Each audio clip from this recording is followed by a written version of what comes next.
প্রিয় দর্শক, ইংরেজিতে একটি প্রবাদ রয়েছে, মানি ক্যান বাই এভরিথিং, অর্থাৎ টাকা দিয়ে সব কেনা সম্ভব। এই প্রবাদ বাক্যটিকে একদল স্বার্থপর মানুষ জীবনের ব্রত হিসেবে বেছে নিয়ে তারা স্বার্থপরী কায়দায় একটি ম্যানেজমেন্ট তৈরি করে তাদের মন মতো পৃথিবীটাকে উপভোগ করছে।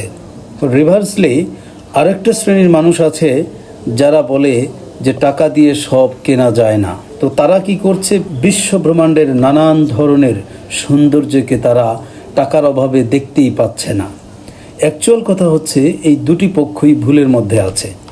আমি মোহাম্মদ আল-আমিন শাহ, আমার ব্যক্তিগত মতামত হচ্ছে টাকা হচ্ছে এমন একটি উপাদান যেই উপাদানের মাধ্যমে আপনি চাইলে আপনার চাহিদা মতো আপনি আপনাকে গোছাতে পারবেন, সাজাতে পারবেন, এই পৃথিবীটাকে উপভোগ করতে পারবেন এবং আপনি চাইলে এই টাকা দিয়ে আপনি অন্যের সেবায়ও নিজেকে নিয়োজিত করতে পারবেন।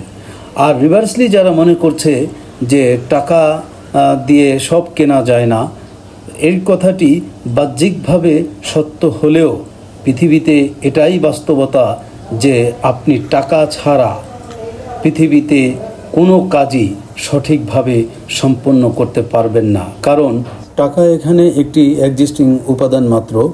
মূলত মহান আল্লাহ তাআলা আমাদেরকে যে মেধা ও সুস্থতা দিয়েছেন সেটিকে কাজে লাগিয়ে আমরা এই জিনিসটা আমাদের জীবনে অর্জন করে থাকি। আর তাই আমাদের প্রত্যেকের জাজ করা উচিত, আমার এই টাকা কোথা থেকে আসছে এবং আমি এগুলো কোথায় ব্যয় করছি।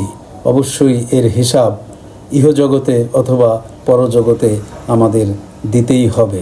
ধন্যবাদ সকলকে ভিডিওটি মনোযোগ দিয়ে দেখবার জন্য।